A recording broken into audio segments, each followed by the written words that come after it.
और यहाँ के हमारे कंपनी के मास्टर साहब, हाँ अमरजीत वर्मा, अच्छा रानीपुर गिलंद के रहने वाले, हाँ ये बाबूजी की तरफ से 101 रुपए का पुरस्कार मेरी तरफ से शुक्रिया था। लेकिन कहना क्या है, क्या करना है? ये आगे हमारे लक्की समोसा, अच्छा हमारे आगे लक्की समोसा वाले, हाँ उनकी तरफ से 21 का पुरस्कार। और कहना है, क्या कहना है मास्टर साहब उनको, अरे लाली लाली ओठवा से, अरे चुये ललैया कीरे से चुएला, कीरा से चुएला, जैसे अनार के बाजार से रस चुएला, कीरा से चुएला।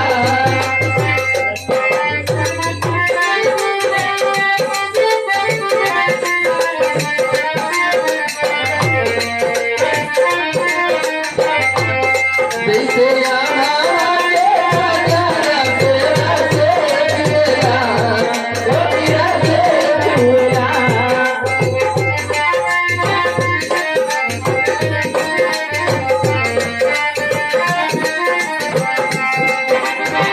मीठी मीठी बोलियां बोलो हो कलेजा छुएला, कलेजा छुएला, तोरी मीठी मीठी बोलियां कलेजा छुएला, कलेजा छुएला।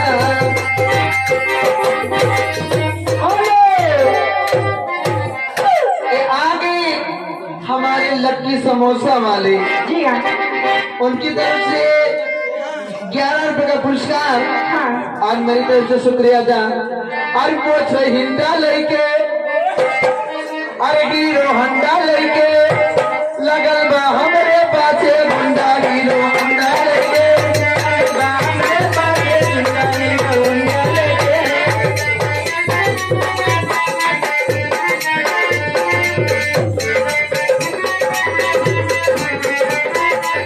ओ हीरो हंडा लड़के, लगल बा हमरे पाछे गुंडा, हीरो।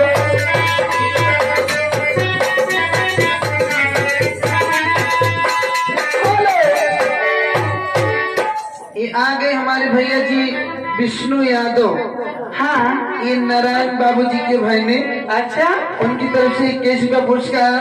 हाँ अरे आ गए हमारे बाबूजी चाय वाले, हाँ ओझा बाबू, अच्छा उनकी तरफ से 21 का पुरस्कार। लेकिन कहना है क्या मास्टर साहब, आइए शुक्रिया का गजल में ये हमारी जो बेटियां लोग नाच रही हैं,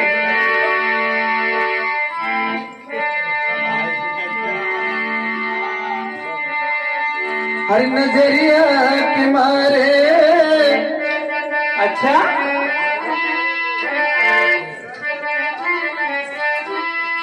हर नजरिया के मारे, मर मर भैया नजरिया के मारे, नजरिया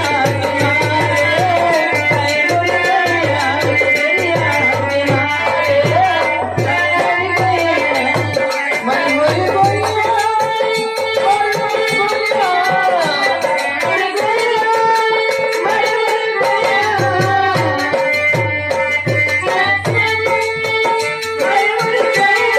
नजरिया के मारे, मर मर भैया नजरिया।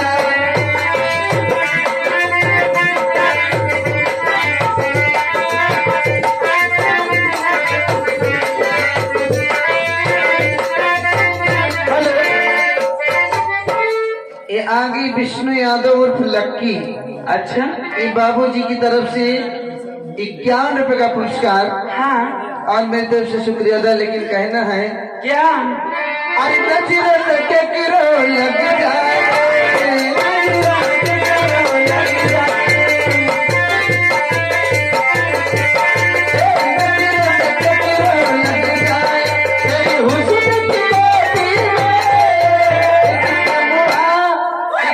मुआ बेचारी को लग जाया।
ये 10 का पुरस्कार नाम तो नहीं